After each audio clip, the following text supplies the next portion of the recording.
Hello and welcome to Is It Really?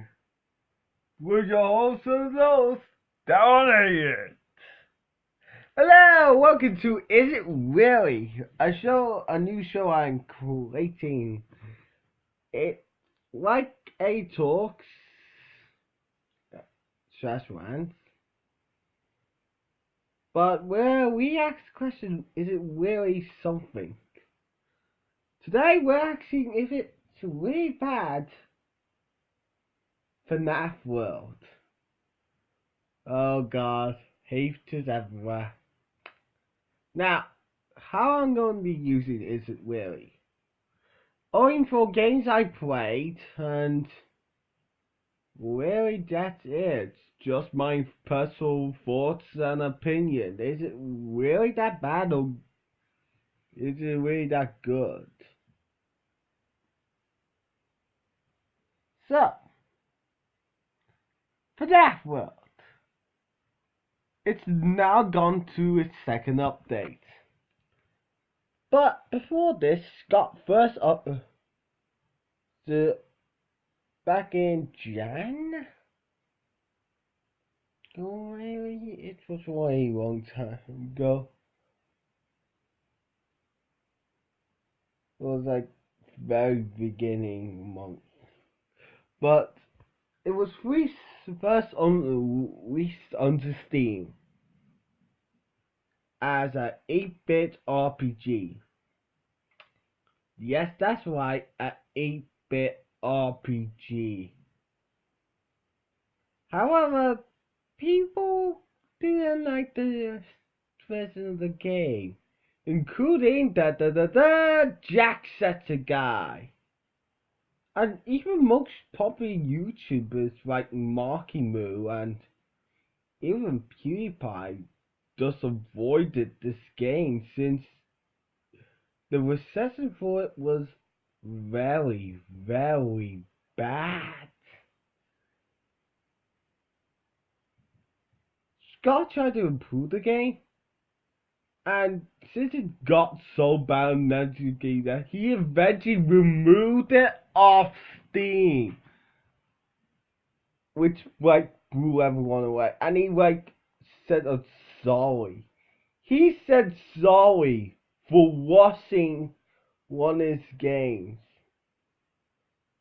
which started to make me think that system location, it's not gonna be lost. It's gonna be fully realized, and everyone's minds just gonna be like, "Holy, Todd saw he improved it so goddamn much.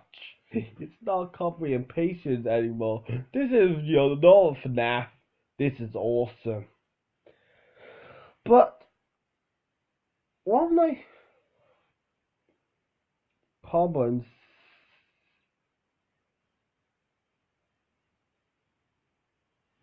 and Scott said he would rework the game with a 3D overworld. So what he did, he literally deinstalled the game from Steam and made it downloadable for free in Game Joe with its first update, the 3D overworld. And man, that 3D overworld is cool.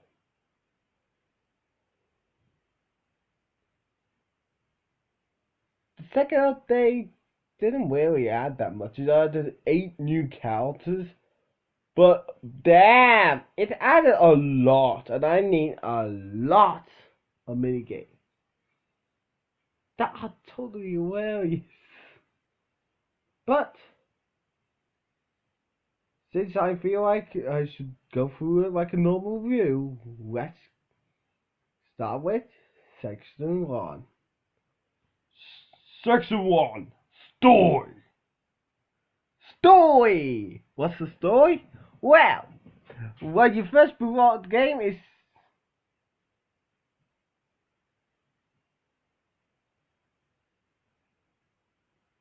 it said stuff like, it only says it once, but I've been using it a lot, so like in my last video, I used it there.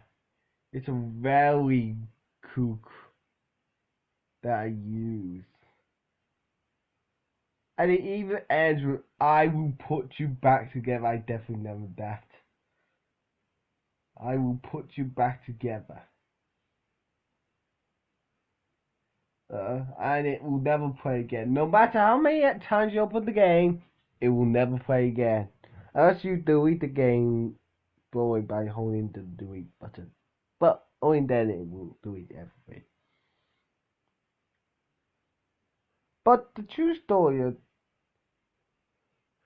and it talks about this being a safe place, a sanctuary, but something went wrong here, and he is here to fix that.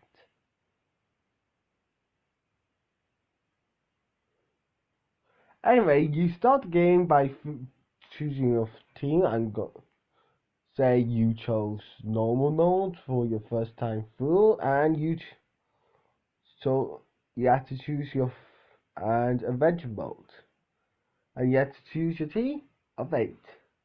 Yes, choose one main body and the second one. But I talk about that more as we go on.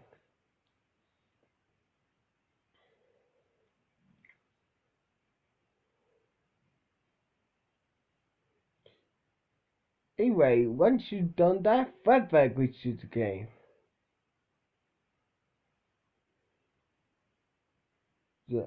As he knows you feel like taking a show today, but something is wrong in animatronica.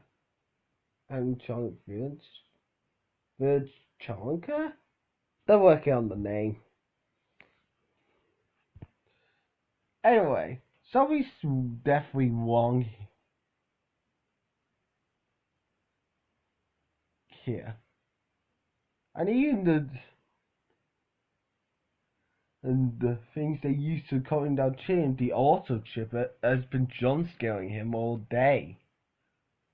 And if you reach out the dump button, there's still more lore. This random gritty FNaFworld comes out, and you must read comes for him. I have no idea who's him, but I'm guessing it's the FNaF4 kid or you. And that's how the game starts. It's not really that deep of a story. Which is my main problem with it. Yes, the story isn't that deep. Usually, RPGs have deep stories. Like Super Paper Mario has an amazing story with awesome gameplay. And it's very dark for a Mario game. And even for a Paper Mario game to be this dark. Also, I played all 4 in the game. Serious. This does mean I have a sticker star. I need to talk about sticker star. But if I would want to stay for sticker star, the story does not need to be deep to have a good time enjoying the game. But I still take it into consideration. But this game does have multiple endings, so I guess why it has not to be too deep. So my first score for round 1 is a 4 out of 10.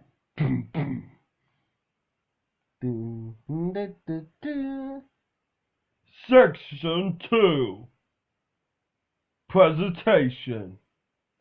So as I always said before, this game first started out as a 8-bit RPG. Why I didn't have a laptop back then?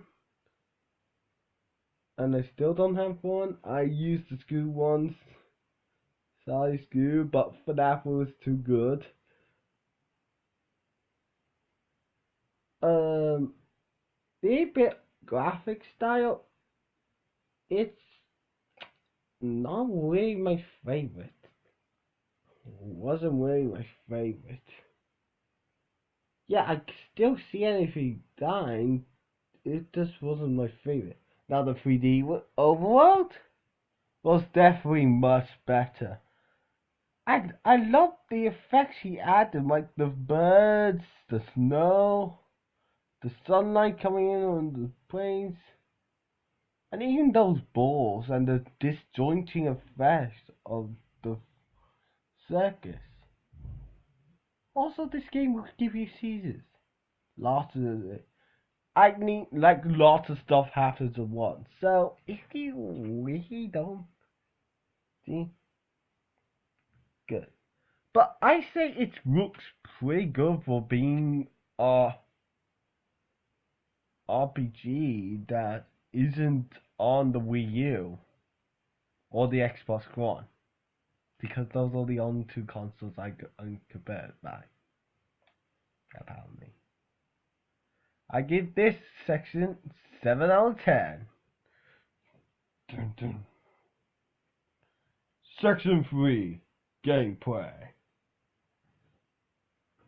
Gameplay. Oh, this is gonna be a hard one. See, this is the main point of contention with this game. The gameplay. Everyone freaking hates the gameplay. Okay, I won't talk about the main problem yet.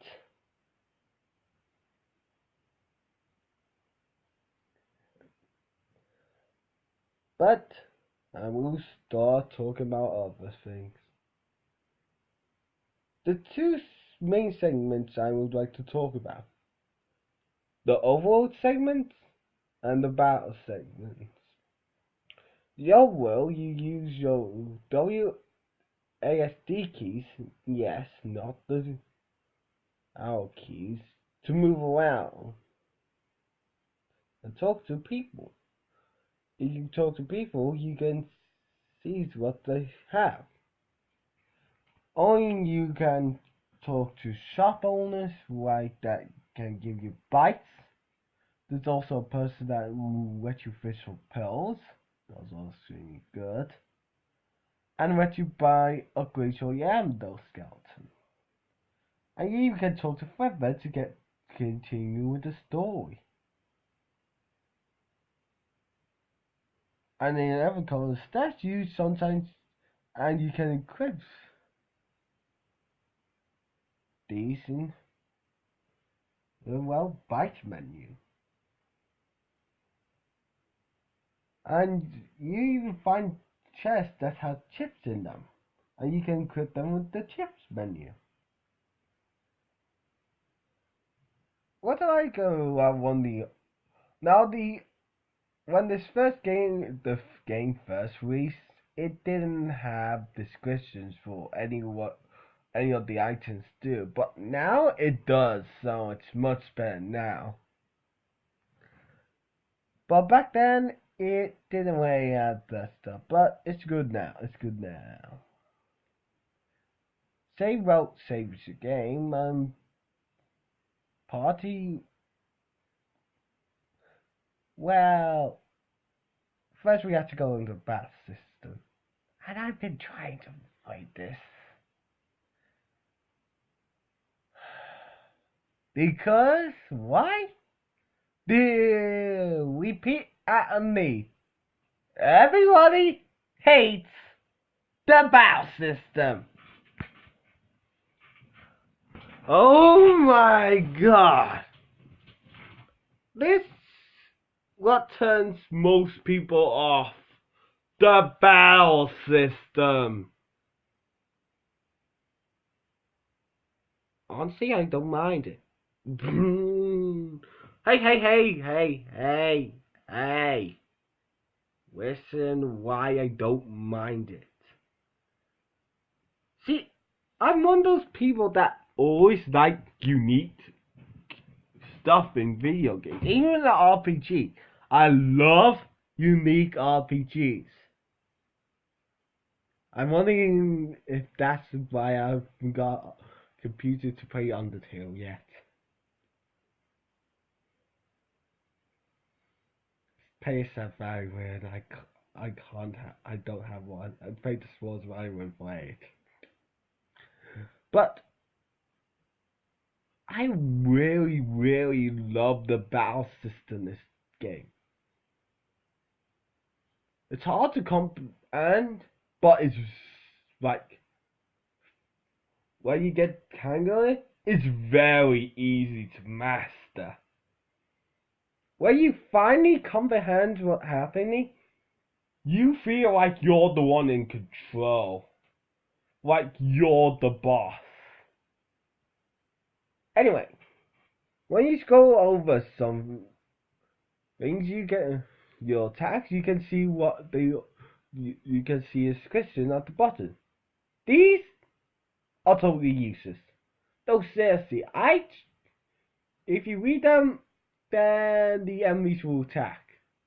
Yes, I think of this as what I like to call an action turn-based RPG, where the enemies still take action while you're still having your turn, so you have to think quickly, move on your feet, and I like this style of gameplay very much. You have to think on your feet. I feel like I'm a person that would be very good at thinking on my feet. So I think that's why I love the gameplay. And it's very easy to comprehend. Purple attacks does pink attacks does healing, black attacks might kill some enemies. Some attacks damage all enemies, some attacks just damage one enemy. Light attacks does buff. It's very cool because of that. And because you always risk getting damaged. Awesome. And also, sometimes you might run into boss that really challenge you. And in the bottom left corner, they sometimes use attacks. And this is the first for Scott's RPGs because, sorry, popping. It starts to annoy me. For his games because things. Anyway, in bottom right corner you can see the sometimes do a special attack. This will also do what you do. So you know exactly what they're gonna do. Except for 4. Oh, in the original game. Damn it, 4. Why can I never have you? Oh, I can now. I love you, second update!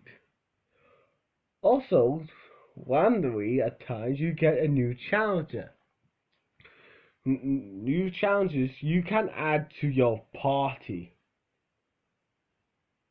Late game characters are more stronger, but it's completely randomized who you will get. There's 40 characters in total you can get by doing this. Have fun trying to collect all the characters you capricious out there. Oh wait, Joe hasn't done it yet. I guess he's waiting for the game to be complete? I don't know when would that be. Only when Scott says. But it is one of my favorites part of the game. So I don't like it. A 10 out of 10.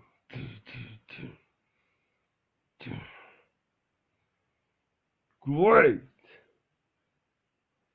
So far we got out of 10, a 7 out of 10, and a 10 out of 10.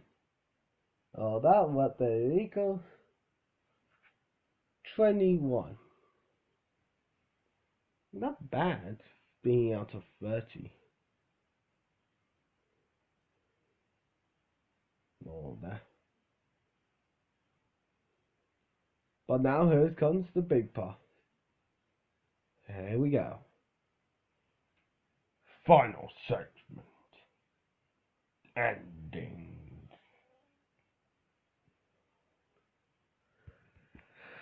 Oh, yes. Endings.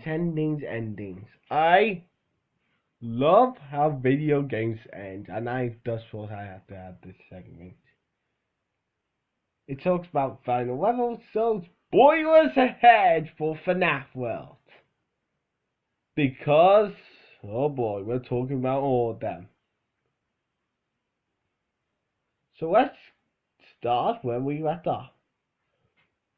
Let's start with the clock ending. Clock ending. To get this, you have to find all glitchy threadbares by not pressing the done button as said earlier. When you reach threadbare, you use some glitchy threads and start you to find a clock, which is hidden. When you find a clock, you play a minigame that will reach one of the minigames in FNaF 3. Once you grind over 5, you are told to get the key, but ignore the Guardians, but you can still fight the Guardians, it doesn't really matter, and go into the portal. This will tell you more stuff, as well as we are still your friends. Do you still believe that? Another code for FNaF 4, and it's due that all the pieces are in place. Clear sign that Scott is telling us all the pieces are there, we just haven't put them together yet. And it tells us to rest. Second ending. The fourth glitch down ending. In this world there is also glitch objects that you can enter. I didn't mention them since the gameplay is almost exactly the same, except for the presentation looking a little different and looking a little weird. Looks also kind of cool. So that's another reason why I give it 7. 10. Because, but it does sometimes reduce your walking speed. That doesn't really annoy me. I'm walking through a glitch. Get used to it. But FNaF will tell you not to go more than 3 glitches down. If you go 4 glitches down, you see old man consequences. And he tell you you'll be stuck here for a long time. Now I won't talk about the other ending, because technically that's not an ending. Because it doesn't say the end at the end of it. So giving that one because it doesn't count. Anyone with freeze. Chipper's a revenge. After you get the key, you can go into this cave. If you walk around to the left, and one stick spot, you can also press tab to open the menu. I've got the map thing. You can also press tab to open the map. As you press tab to open the map, that you couldn't get to for. Go that way and you face Chipper's revenge, and he would be like, if you beat him, he would be like, I should have been the one driving the me, and he dies. Yay. Fourth end, the winky end. If you being a normal, you get to beat the Scotty owl. You beat him, Scott's just teasing you like, Huh, you thought you could beat the game on normal. Well, haha, you can't beat the game unless you beat it on hard. Lol. Scott. Ending number 5. The hard mode ending, or the Scott boss ending, as I like to call it. Where you go to the end of the game and be Scott, yeah, but this time you're greeted by Scott Carlton, who's like, wow, you beat hard mode. That's some real dedication there. And he's like, I can't do this anymore. I won't. And he's like, now let me show you how this game ends. And now you have to fight him, which is just one awesome epic final boss battle in the game. And after you beat him, he's all like, well, yourself by ending the story, by killing the storyteller. That is all. And ending number 6, the final one, which is of the number 2 ending, I like to call it. After beating multiple mini games of madness, you get to the Geist's Rare.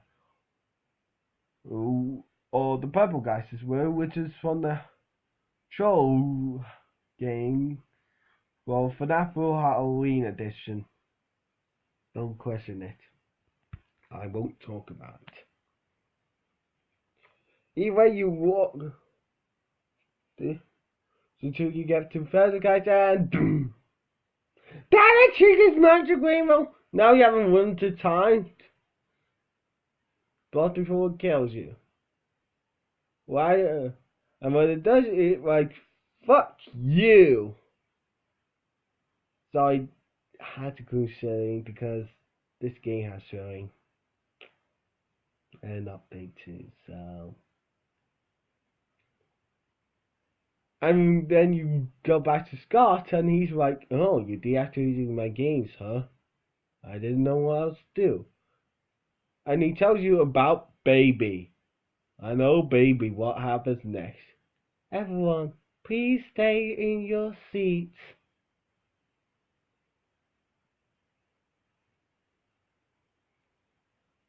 Whoa.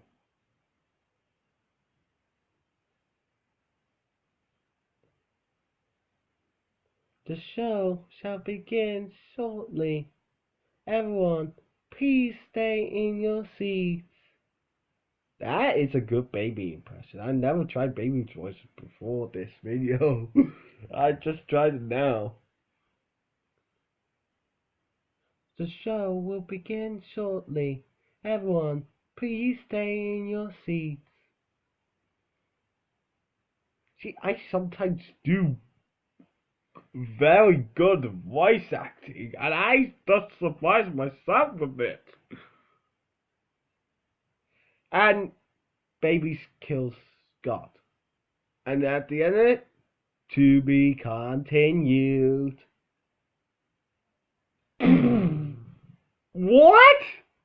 To be continued? Is this gonna be no, there's gonna be update 3. Please, God, please do update 3. I don't want this story to end.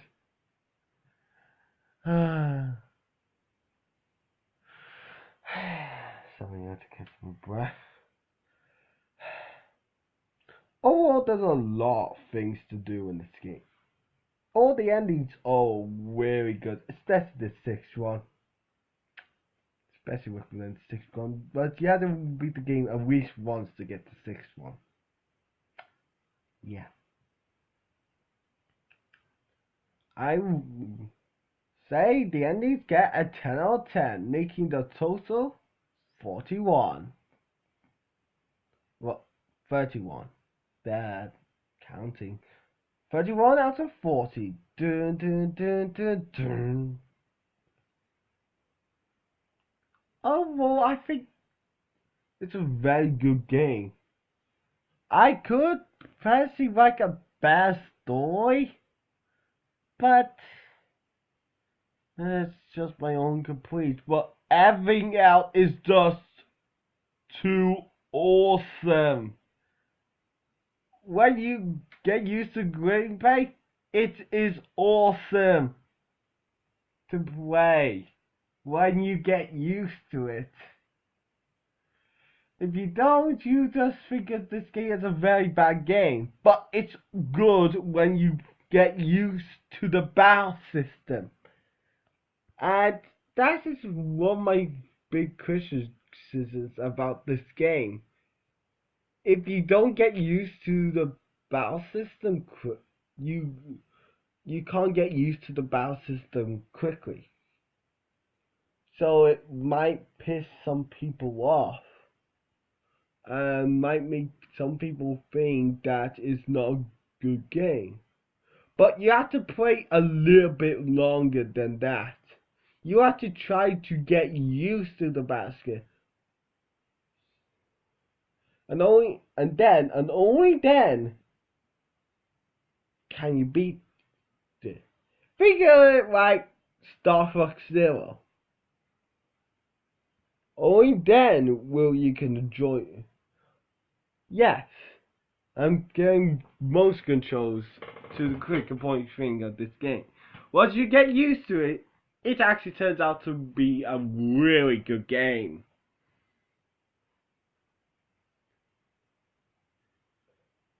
If I ever was to Star Fox Zero, I will say I will probably stay the same. Once you get used to the controls, it's a really good game. This is price close to Star Fox Zero and FNaFworld. This gets. So, what do I give it out of 8 or 10? Do I give it my 8? So, what do I give it out of A and T? I give it an 8 out of 10. It is a really good game, but only some people like me could get used to it. But once you do get used to it, it's a really good game. Like, really good.